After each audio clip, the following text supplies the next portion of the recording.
Hi, everyone, and welcome back to your favorite hospitality and events industry podcast, Two Chicks, Three Seats.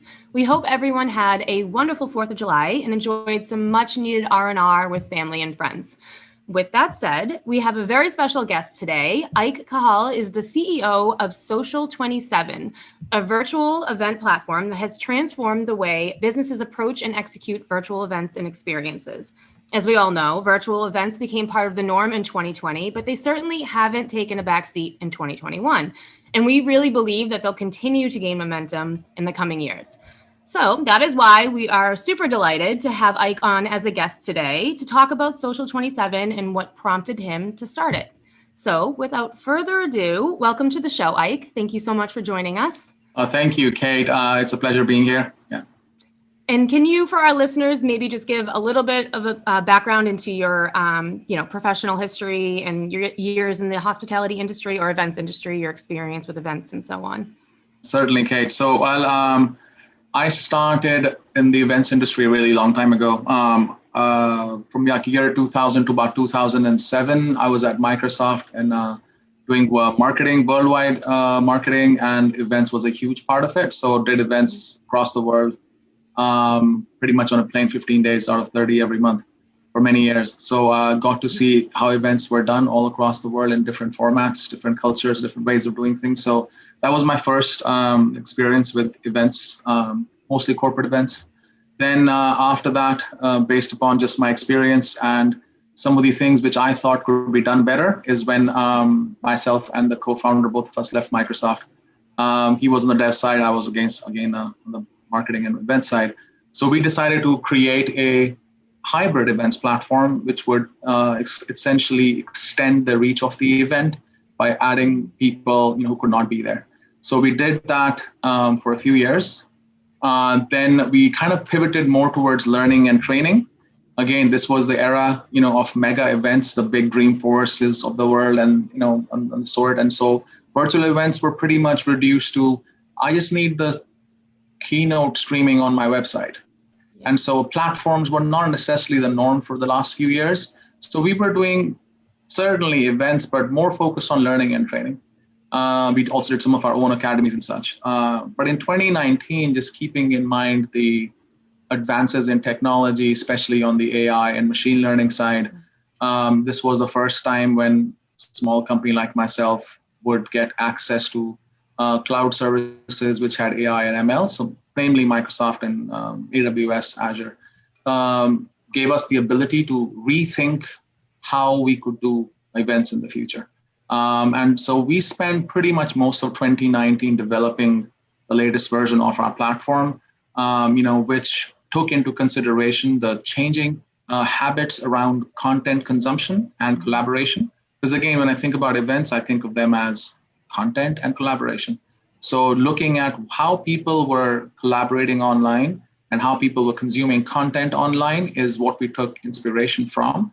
So think about like LinkedIn for collaboration. Think about Spotify for content consumption. It was all about a personalized experience.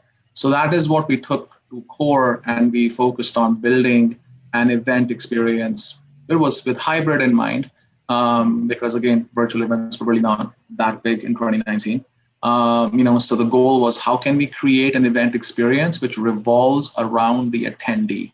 Because normally most events it's the attendees revolving around the event.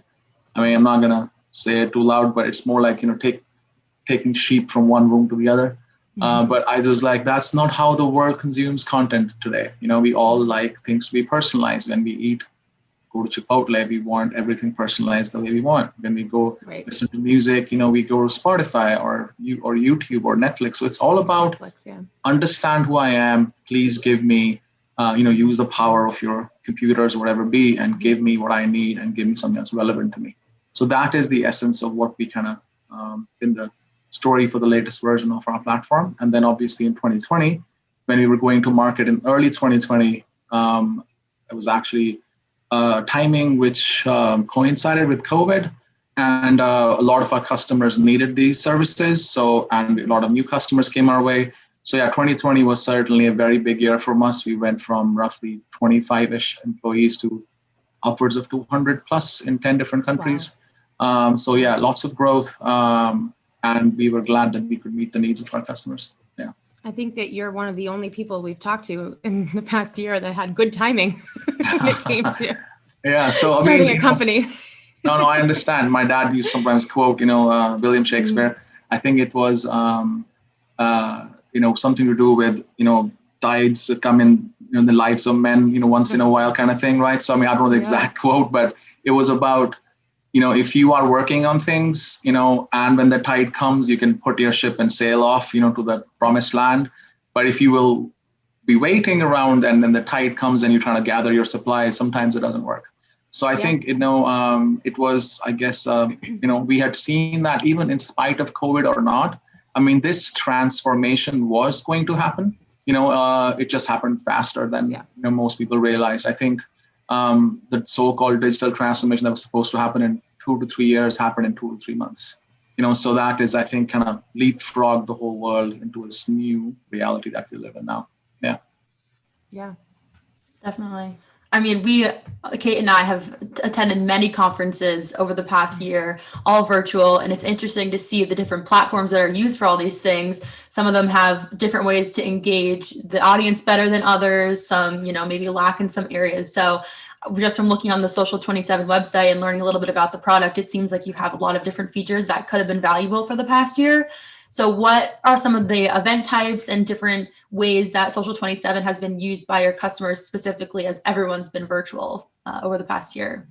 Yeah, certainly, Rachel. That's a good observation. So I would say for us, we think of any event has these 3 pillars, so-called. The first one is certainly content. People want to hear from the best in their community, in their, in their ecosystem. But once people hear from those experts, the immediate thing that comes to everyone's mind is like, okay, great, my mind is sparked now. Now they want to discuss that information with their peers. So like share best practices and like, hey, did you hear what they say? What do you think about it? Are you guys working on something of that kind? How have you guys done it? So it's just that standard, right? So that's the networking piece.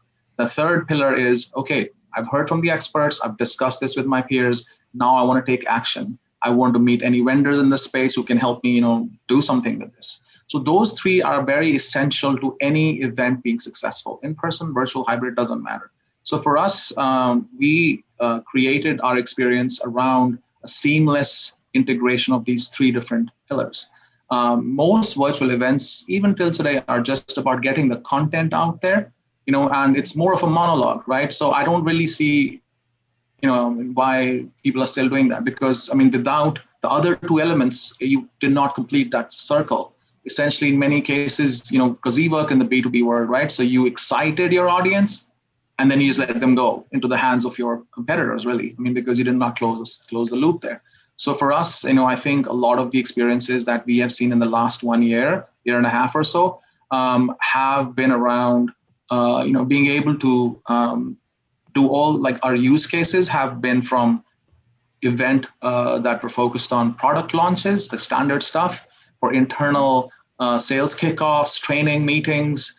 We worked with a lot of associations. For them, it was just to make sure that they would hear, from the experts in their industry, complete their credit, the learning credits and so forth. And most importantly, continue that networking that most associations, are focused on, right? So it was a slew of different sorts of use cases that were part of the events that we did, even some award ceremonies and so forth, right? So, different kinds of events. Most of our customers are in the big association space and or upper mid-market enterprise big companies. Technology companies have certainly been a bigger part of our customer base. Just normally technology companies are a little bit faster in terms of adapting to new stuff. Right. But we've got, we also have Starbucks and United Airlines and Duracell, and the United Nations is a big customer of ours now. So, it's all over the world in terms of the need for this kind of a format. So yeah, that's kind of the different kind of things we've been doing. Yeah. I did notice on your website that a lot of the, the tech stack that we use at Tripleseat uses your platform for their virtual events like Tableau, Salesforce, Pendo, just to name a few. There we go. Yeah. So yeah, I found that interesting. But something I also read about that was really interesting to me was you help your clients get sponsorships, exhibitor leads, stuff like that. It almost felt to me like we do a lot of like account-based marketing at Tripleseat, like a 1-to-1 ratio type situation. And it really seemed like that was the way that you guys look at the events and the event leads. It's sort of like a curated, you use like it mentioned like microsites and all that type of stuff. I found that really interesting. And I think that's something our listeners would be interested in hearing about as they do. It is always an issue, I feel like, getting sponsorships and exhibitors and things like that, and really focusing on them and giving that, the curated one-on-one type experience. So no, certainly, Kate, that's a very good observation, and I'll share some more information on that. So again, you're right. So, you guys being in the ABM world, I mean, again, when I remember back in the day when people used to talk about, I say back in the day means a couple of years ago, when people were talking about ABM, whereas, it's more like it's going and fishing with a spear versus like throwing a big net out there, and hoping that you'll catch the right fish, right? So that is ABM, it's account-based marketing. So then same exact way for us, how we think of events from our philosophy is that the events are the biggest treasure trove, of being able to, engage your customer. And it is the least used for that purpose. Before an event, the customer isn't talking to you because they're hiding behind their email and they're not answering those emails. And after the event is over, they're not going to do that either. So this is the only time when the customer's out in the open and they're giving you so many signals because even in ABM, right? So what are you looking for? You're looking for all those different signals to figure out the intent of the customer. Because once you understand the intent of the individual, you can figure out the intent of the account. And then you can, those 15 people who are supposed to make a decision, you can craft the right message per individual, right? So that is how you win an account, right? End of the day. So the point is so those different signals we normally gather from trying to understand from their websites, what are these people up to? What kind of jobs are they hiring for? What kind of press releases they've done? All that is great data, but that takes a while, right? The average, sales cycle in the enterprise is 3 to 6 months. It's not like the buyers don't want to buy. They do, but it does take that 3 to 6 months for them to do the due diligence, and figure out the right company that they want to buy from. I also give an analogy of, nobody wants to kiss 100 frogs to find the prince or the princess, right? So the point is, it's so our job is to really help, the buyers and the sellers to connect with each other and not have to kiss, so-called 100 frogs, right? So the point is, how do you do that? Now, in an event, your buyer, the customer, the attendee, whatever it be, is giving you those hundreds of signals that you would have normally gathered from 100 different sources over 6 months. And within 6 hours, you're getting those 100 signals, right? Because when soon as they come into registration, what sessions did they watch? How active were those sessions? What questions did they ask? What roundtables did they go to? What documents did they download? And what documents did they actually watch? Because in our platform, you don't just download documents. There's document viewers, video viewers. So we actually are able to track how long did they spend on a particular document and so forth. Wow. So in all these signals put together, give you a very good idea with first party data, a very good idea of the intent of that individual. And when you combine the intent of the multiple individuals from that account, you get the account intent. And all this happens in a matter of hours, right? So in real time. So now when the iron is hot, the seller, is able to look at these intent signals and be like, hey, Kate really likes working from home solutions, which are HIPAA compliant. Perfect. Well, here's our award-winning HIPAA compliant solution. And by the way, I see that, you've got some time on your calendar, 2:30 today, because that's the break in between our sessions. Do you want to have a quick Zoom call? So they're able to fire up all of that right from the inside the platform itself. So the real-time sales and the real-time customer engagement really helps in order to move things forward faster. So again, there's a lot of tools that we are bringing to market in the next 6 months, which take, the ability to act upon those signals even to the next level. For example, a targeted ad campaign. So when Kate goes to the next session, the pre-roll video before the session starts is my 20-second award-winning HIPAA compliant solution, right? So that is our next level that we're trying to go with this thing. So again, very much similar to the world that you guys live in. The goal is to really figure out the intent of the customer. And I perfectly believe that events, the ROI from events has been an email list. Okay, imagine the amount of money people spend on events, everything, and all the signals that could be gathered at events are never even thought about. As soon as the attendee crosses the line of registration, we have no idea what they did or what they wanted. Nobody knows. Yeah. Okay, and 95% of the people are not even allowed to talk, right? Because only the 5% chosen speakers are allowed to talk. Everybody else just sits in the audience. It's amazing minds, 95% of them sitting there. And nobody knows what's going on in their heads, right? So the goal for us is this is the biggest treasure ever, which has never been, used properly. The customers want to meet the sellers. It's not like they don't, but they want to be able to connect to the right people, the relevant people. And that can be done if they both understand each other's needs, right? Yeah. Yeah, that's pretty amazing. It's like taking the customer journey at an event and knowing everything they touched and what they did and how long they spent on it.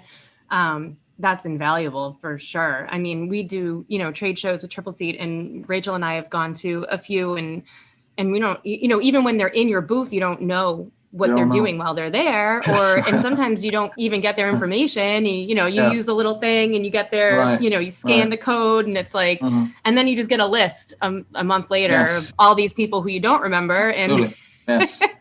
Yeah. So I mean, those are the friction points, Kate, as you rightly said, right? So events, in-person events are amazing. Okay. Again, I know that a lot of the audience, it comes from, both sides of the house, right? So in-person events are absolutely amazing. I always equate this to, even from early times when we were living in caves, whenever there was a fire, you would go and dance around the fire with your tribe. I mean, these human beings do that. Like we do that. Okay.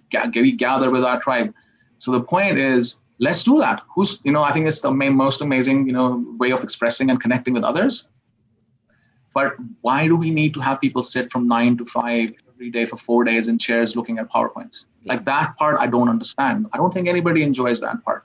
Take that out of the equation. So the way we're thinking about hybrid events in the near future, is pre-event is when you do all of your 100 and 200 level PowerPoint stuff. Okay, so that you prime the audience for the knowledge, the introductory knowledge. And during the same time, you also, again, going back to your sponsorship situation, you also give them access to the entire community of, vendors, suppliers, whoever else, okay, for those maybe a month before the actual event happens, so that people are listening to the content, they're getting primed on the content, there sparks, their mind, they go and meet each other in that online environment. Hey, are you coming to the conference in person? Okay, perfect. Let's schedule a meeting for that. So when you're meeting at the conference, it's not like, hey, what do you guys do? That question is 1 month before, okay?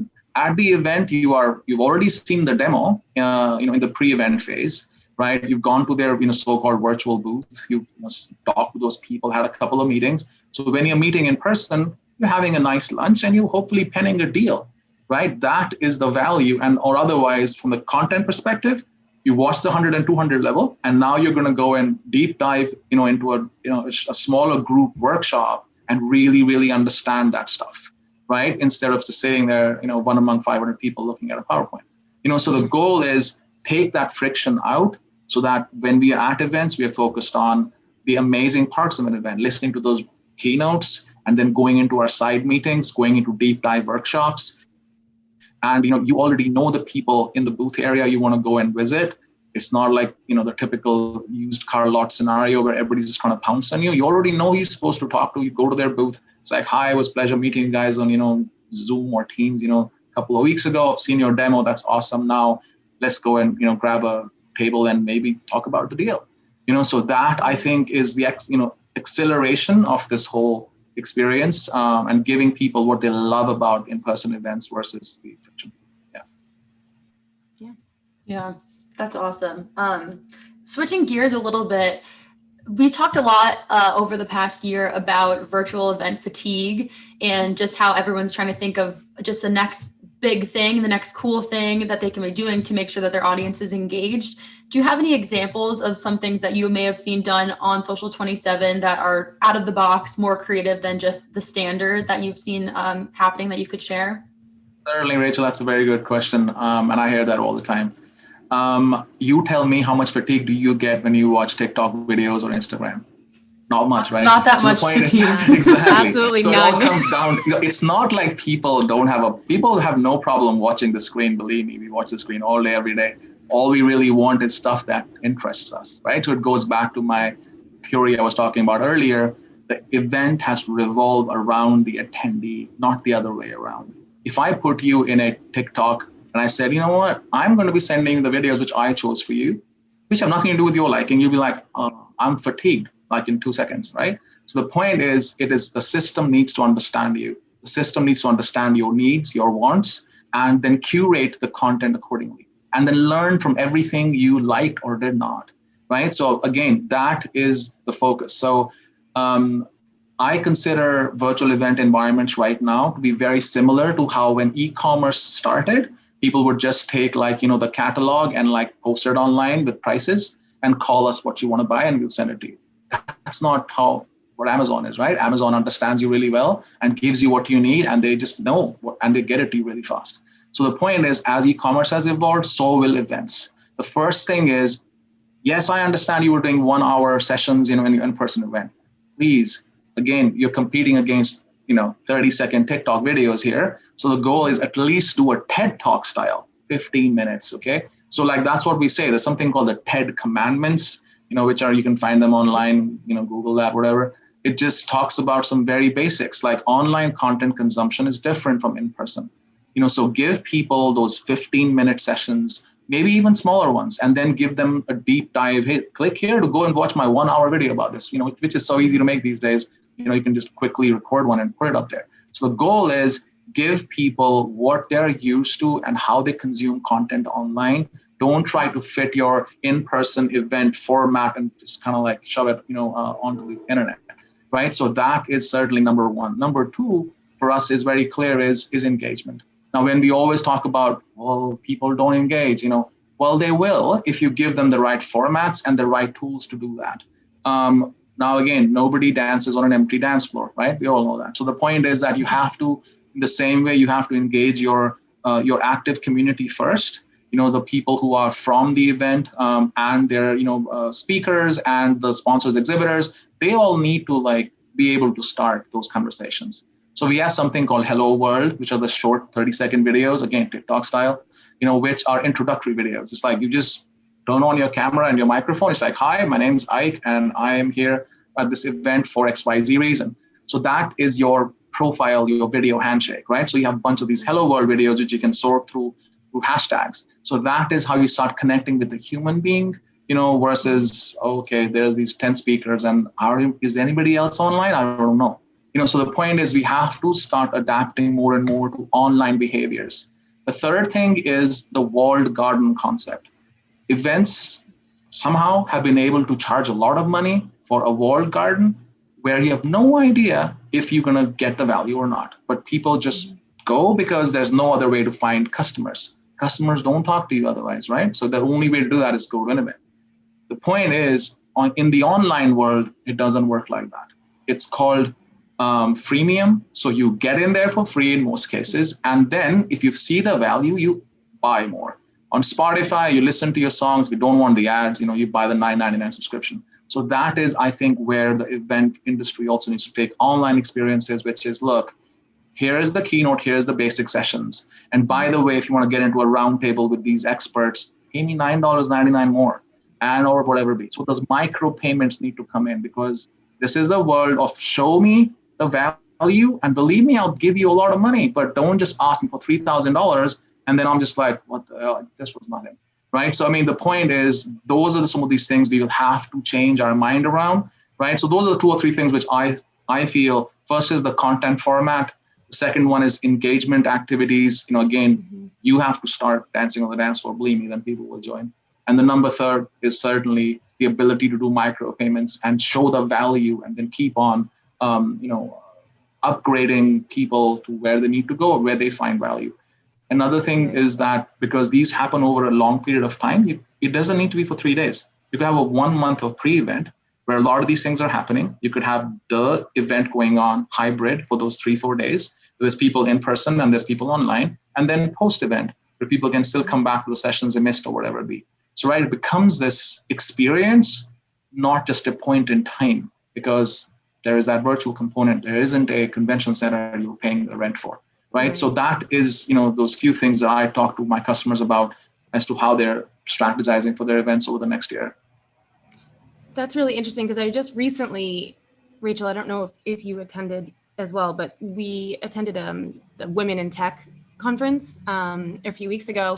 And there was a lot of things that I would have liked to have been able to listen to and interact in, but it just, once the schedule came out, not like I had other things on my calendar that I couldn't move, and I missed a lot of things. So, spreading it out on a longer period, not just like 4 days in a row, I think is a really smart idea, because there was so much that I would have liked to have done and I didn't. And who knows if I'll ever go back in and watch the recordings, that's the other thing. Certainly. Yeah. Kate, I mean, that's a very good point, and there's a lot of our customers who are doing that right now, which is to spread it out, right? Again, but still many people think very much in how they've done events for years. They still think in that, well, here's 3 days and we have a full agenda. I mean, believe me, 80% of the events that we have done are still in that format. And even when you try to convince them, they're like, nope, this is how we've done it always. We're going to do it this way. So it'll take a little time. I think slowly people will evolve, just like e-commerce evolved from a catalog, to a proper experience, right? So all these things will happen. I think people will start seeing value in it, but yeah, I think the customers will demand it, right? Because if you don't give them the right experience, they won't show up, or they'll just come there for a little bit and just bounce, right? So you'll lose them. Yeah, exactly. Yeah. And I think that the content piece that you talked about as well is really interesting to me, because I do feel like a lot of these trade shows and conferences are to get leads, as you said.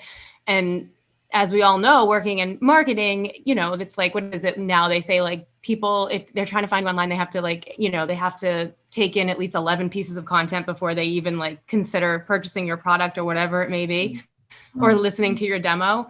And being able to give them that curated content, they looked at this, now we can send them this, and they can read this or watch this quick video, and then they can attend this session. And knowing, the content that they're ingesting is really important. And with that, I do have a question. You mentioned all these things that Social27 does. Is there a back-end reporting piece of it where you can go back in and and look at a higher level view or of no, what certainly, Kate. I mean, none of these experiences or none of these objectives would be met if we do not have the data in the back, right? So yes, you can do a lot of that attendee experience in the front end, but certainly from an event owner perspective, there's lots of deep reporting of really understanding your audience. Where are the clusters forming around what topics? What are people really interested in?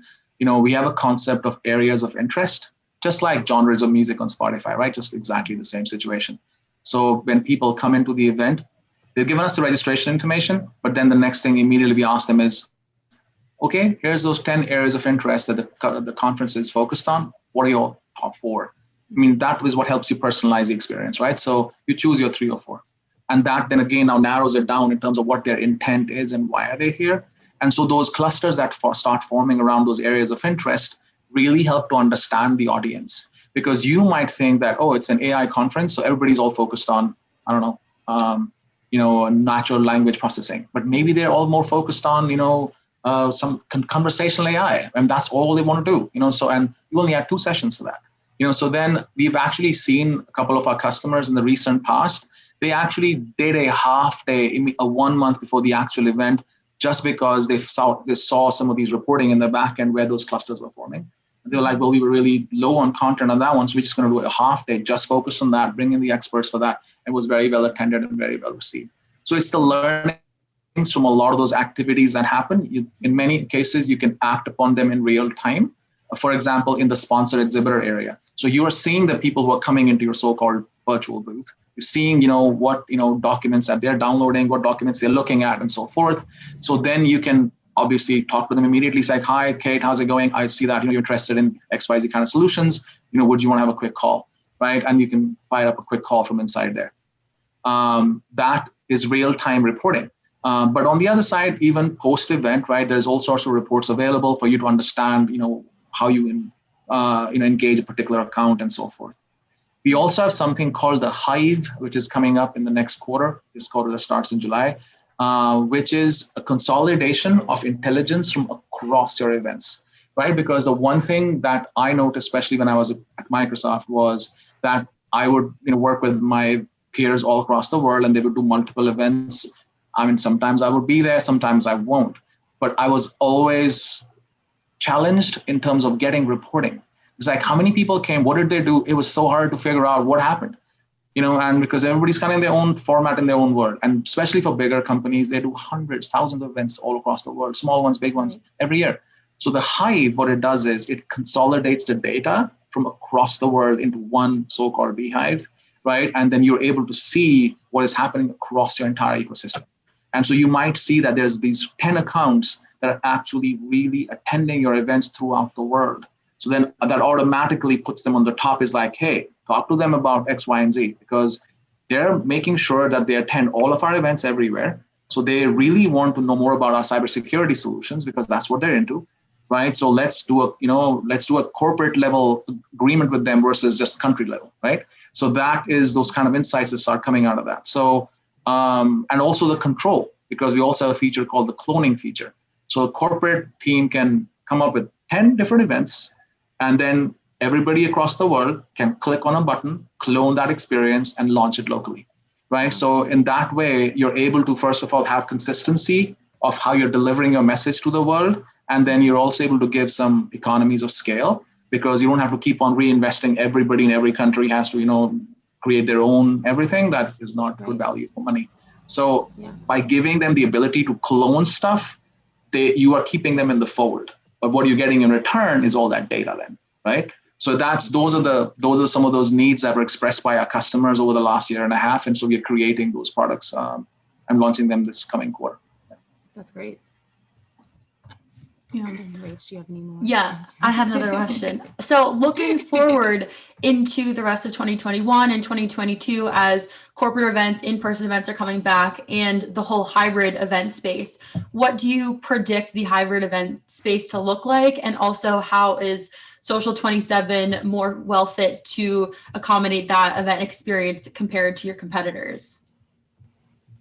Okay, Rachel, that's a great question. Again, when I look forward into the so-called crystal ball, I would say it's going to be more to do with niche, tailored experiences versus one-size-fits-all mega events. That is how I'm thinking of this thing to be. I think mega events are great for music festivals. I love that part of it, but I don't think they're a great format for B2B, business, right? So it will be more about really understanding your customer and then creating a very like you have those hotels, right? So you have the big, massive chain hotels, and then you have the boutique hotels, right? It's the same exact experience where you are able to kind of create these boutique events, which are very focused, very tailored to that audience, and they get massive value out of that 2 or 3 days that they're with you.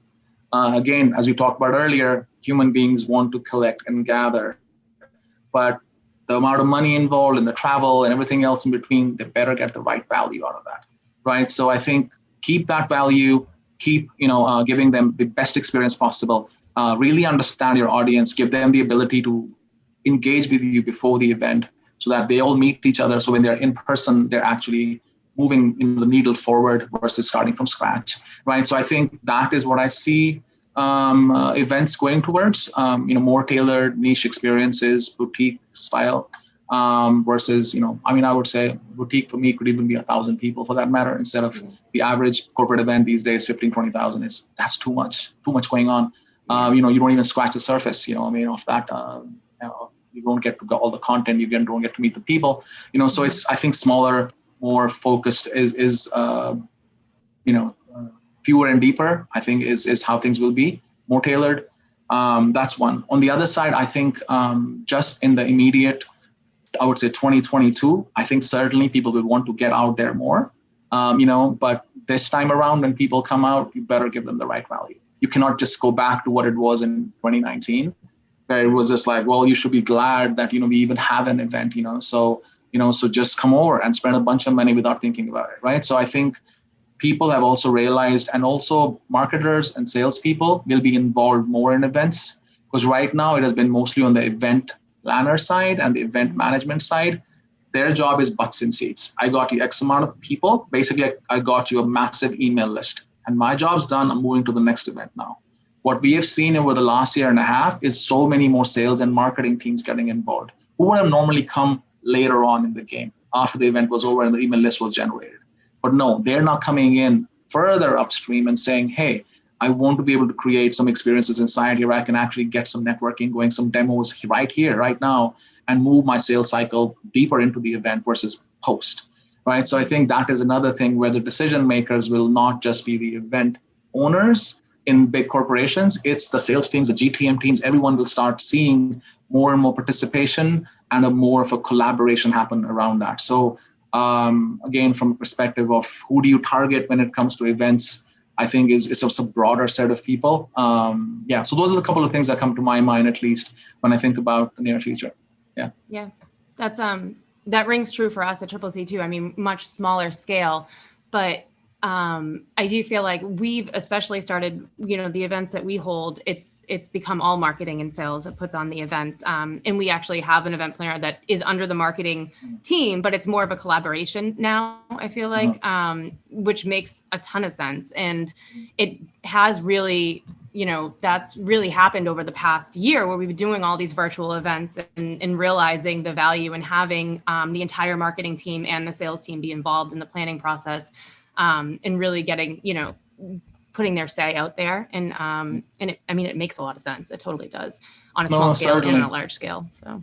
No, very much so, Kate. Again, events are certainly the number one item on the marketing list in terms of budget spent, right? But then they're never but I think they have the opportunity now to become a profit center versus a cost center, because you are able to then clearly showcase that, hey, it's not just the list I generated for you. I actually generated X number of proper leads, which I was able to move them from, awareness to actual demo to even like a estimate was sent out during the event, right? So the point is a lot of those activities will start, really as an event planner, as somebody who's focused on events, whoever works in the event industry, I think it is time now to be able to really showcase the influence, the direct influence you have on revenue. Not just like, well, I'm just a big hole that takes a lot of cash and I give you an email list. I'm sorry, that's not going to fly in the near future. You'll have to give a lot more than that back to the company. Yeah, and it's actually sort of the way that the hospitality industry on a smaller scale has always looked at events, because events in restaurants and hotels have always been a large portion of their revenue.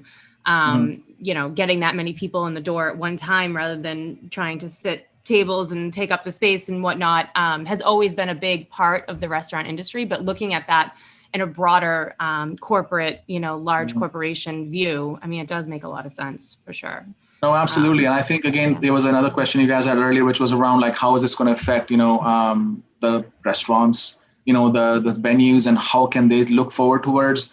When I talk about these niche events, the more focused experiences, I think that is such a massive opportunity for hotels, for restaurants, and so forth, because they can create those experiences, right? So I think I don't want the convention center industry to hate me, but the point is, I think they will have to rethink how they do things, right? So instead of having hundreds of rooms for PowerPoint presentations, maybe they need to change those rooms for something else, right? But there's more niche experiences happening. And certainly the restaurants and the hotels, they have a bigger role to play, because I think they will certainly be able to create a lot of those experiences and have those tailored, custom, very focused events that they can hold for the corporates going forward. Yeah. Great. Well, we are coming close to the end of time. Is there anything else that you want to add before we wrap it up? Anything you didn't get to talk about that you wanted to? No, I think I've talked about pretty much everything on the blue sky. You guys have asked amazing questions. Again, I think for me, I think this is a really exciting time. I know it was hard for many individuals over the last year and a half, but I think being in the events industry for so long, I think people needed a bit of a break. I think people got a bit of a break, and we were all like in that hamster wheel, just running, and did not know like where this wheel ends. But I think that wheel was stopped for a little bit. It's like, hey, are you sure you want to keep on running like this? Maybe we could do something else. Okay, so I think that is where we are. We are at that moment right now where the hamster wheel had stopped for a little bit. We caught a breath, and we're like, okay, let me rethink this thing. And I think that's amazing in terms of where we are headed. the value that event professionals can create for their communities all is immense going forward. So I think it's going to be great times. Yeah. Great. That was a great high note to end on. I appreciate that. So, but thank you so much again for joining us today and giving our listeners an inside peek at Social27 and all of the awesome things that you guys are doing to support the events industry and virtual events and hybrid events specifically. So thank you again. And to our listeners, you can check out Social27 by going to their website, which we will link in the episode description, and we'll also link their Instagram handles so you can check them out there as well. And as always, thank you for listening. And please, if you enjoyed what you heard today, go on to Apple Podcasts, subscribe, and give us a 5-star review. And be sure to check out our next episode when we'll discuss up and coming trends in the hospitality industry. So thank you again, Ike, and we hope everyone has a wonderful rest of their day. Thank you so much, Rachel. Thank you so much, Kate. Take care. You're welcome. Okay.